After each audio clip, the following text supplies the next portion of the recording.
기록된 예술성을 띤 모든 것들을 문학이라고 합니다.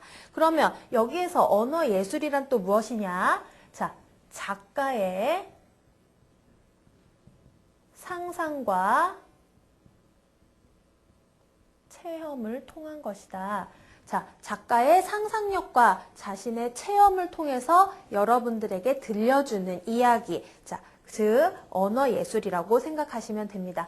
그래서 시나 소설 등으로 표현이 된다. 자, 문학이란 무엇인지 잘 아시겠죠? 이것만 계속 기억하고 계시면요, 오늘 배우실 문학에 대한 여러 가지 것들이 더 생생하게 다가올 것입니다. 자, 두 번째로요, 여러분들이 문학의 어원에 대해서 알아볼 텐데요. 문학이란 그럼 어떻게 해서 문학이라고 불리워지게 되었는지. 문학은요, 자, 동양에서는요, 자, 아주 먼 옛날, 자, 공자님이 이렇게 논어라는 책에서 이렇게 말씀하셨어요. 자, 선진편에 문학 자유자하라는 말이 있습니다. 이 문학 자유자하라는 말을 씀으로써 문학이라는 말을 동양에서 최초로 쓰기 시작했는데요. 문학 자유와 자하라는 제자가 문학에서 가장 뛰어난 제자이더라 라는 뜻이에요. 그래서 그때부터 동양에서는 문학이라는 말을 쓰기 시작했고요. 서양에서는요, 자, 오늘날의 음성 언어가 여러분들이 문자로 기록되는 레터라는 뜻 아시죠? 자, 지금 문학을 뜻하는 리터레이처 영어로는 이렇게 말을 하고 있고요. 자, 그 프랑스어나 이태리어도 마찬가지고 문자, 글자라는 뜻으로, 자, 라틴어 리테라에서 이게 연유가 된 것인데요. 리테라가 무엇이냐? 글자라는 뜻입니다. 아까 문학의 개념을 설명할 때, 자, 문자로 기록된, 쓰여진 것을, 모든 것을 다 문학이라고 했는데요. 여기에서 아마 전해진 것이 아닌가 싶습니다. 그리고 오늘날에는요, 문학이라는 것이 음성 언어, 그러니까 여러분들이 말하는 것과 또 글로 쓰여진 것, 또 기록 문학, 이 두 가지 전부를 다 포함한 것을 문학이라고 하는데요. 여러분들이 친구들과 너무너무 재미있는 이야기를 한다거나 또 노래를 전해준다거나 하는 것도 예술성만 있다면 그것을 문학으로 인정을 하는 것이겠죠. 자, 그러면 그 다음은 문학의 기원에 대해서 알아볼 텐데요. 문학이란 그러면 어떻게 해서 전해져 왔는지 그 기원에 대해서 알아보도록 하겠습니다. 문학은 자, 한마디로 하면 자, 원시 종합 예술이다라고 할 수가 있어요. 원시 종합 예술이란 무엇이냐? 자, 어떤 형태가 자, 음악 또는 무용, 시 이런 것들로 분리가 된 것, 분리가 돼서 그러니까 원시 종합 예술이 여러 가지로 분리가 되면서 나타났다 생각하시면 되는데요. 그 중에 기원의 첫 번째가요, 심리학적 기원설입니다. 심리학이란 무엇이냐? 자, 작가들이요, 글을 쓰는 사람들이 문학이라는 것을 할 때, 자, 모방 본능설이라는 것이 있어요. 심리적으로 무엇인가를 모방하고 싶어서 그것을 남겼다, 글로 남겼다라는 것이 첫 번째 기원설이고요.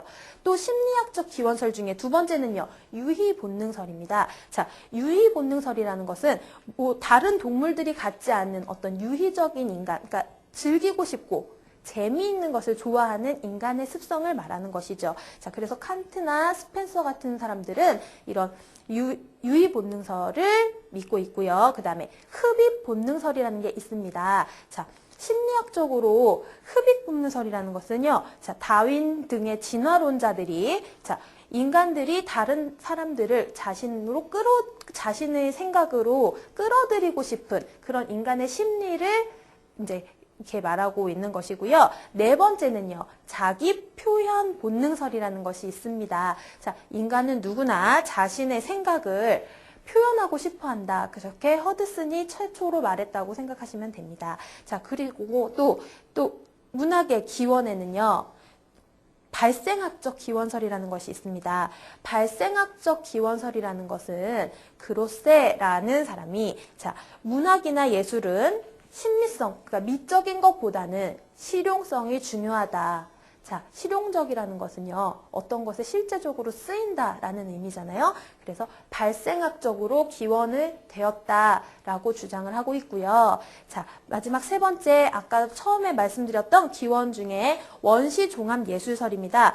요즘 들어서 가장 현재에는 가장 설득력 있는 것이라고 생각하세요. 자, 가장 설득력 있다는 것은 원시종합, 그러니까 모든 예술, 음악, 무용, 그다음에 글 이런 모든 것들이 이렇게 예술로서 받아들여지고 있다. 그래서 원시종합예술설이 지금은 가장 설득력 있게 받아들여지고 있다라고 생각하시면 됩니다. 자, 다음으로 넘어가면요. 문학의 본질에 대해서 설명하도록 하겠습니다. 문학은요. 아까도 말씀드렸듯이 가장 중요한 것이 언어예술이에요. 우리가 말로써 전해지는 모든 예술적인 것들을 문학이라고 생각하시면 되는데요. 그래서 첫 번째, 언어예술이다. 본질은 원래의 성격. 한마디로 문학이란 언어예술. 그러니까 언어로 표현하는 모든 것들이다 라고 생각을 하시면 됩니다. 두 번째는요. 개인 체험의 표현이다. 작가들이요. 자신의 체험을 통해서 상상을 하는 것이지 상상이라는 것은 어느 순간 너무 생뚱맞은 것을 탁탁 꺼내놓는 것이 아닌 자신의 체험을 꺼내놓는 것이다. 그리고 세 번째는요. 문학의 본질, 본래 성격 중에 세 번째는 사상과 정서의 표현이다. 작가가 자신의 사상과 자신의 느낌, 정서를 여러분들에게 미적으로 아름답게 또는 허구화된 세계지만 좀 더 현실적으로 표현해서 쓴 것이 문학이다라고 생각하시면 됩니다. 그리고 네 번째는요, 상상의 세계이다. 자, 여러분들이 소설을 읽다가 이게 혹시 진짜 있었던 일이 아닐까라고 생각해 보신 적이 있을 거예요. 자, 작가의 상상 세계를요, 현실적으로 표현한 것이기 때문에 그 허구화된 세계를 완전히 믿어버리지는 마시고요. 이것이 문학의 본질이구나라고 생각해 주시면 됩니다. 그리고 마지막으로 통합된 구조를 가지고 있다. 문학이라는 것은요. 모든 앞에서 말씀드린 뭐 허구적인 세계라든가 그다음에 그 허구적인 상상의 세계를 현실화시켜서 그 작가들이 자기의 표현을 한다던가 이런 것들을 다 합쳐진 기능을 통합된 구조라고 생각해 주시면 됩니다. 자, 그 다음 넘어가면 자, 문학의 3대 특성이 있습니다. 자, 중요합니다. 문학의 3대 특성은요. 반드시 여러분들이 암기해 두셔야 되는 부분입니다. 기출문제로도 많이 지금 나오고 있고요. 앞으로도 또 나올 가능성이 많은 부분이니까 꼭 지금 암기해 주세요. 자, 문학 세 가지 특성에 대해서 하나하나 알아보도록 하겠습니다. 3대 특성 첫 번째는요. 항구성이 있습니다. 두 번째는요. 보편성이 있습니다.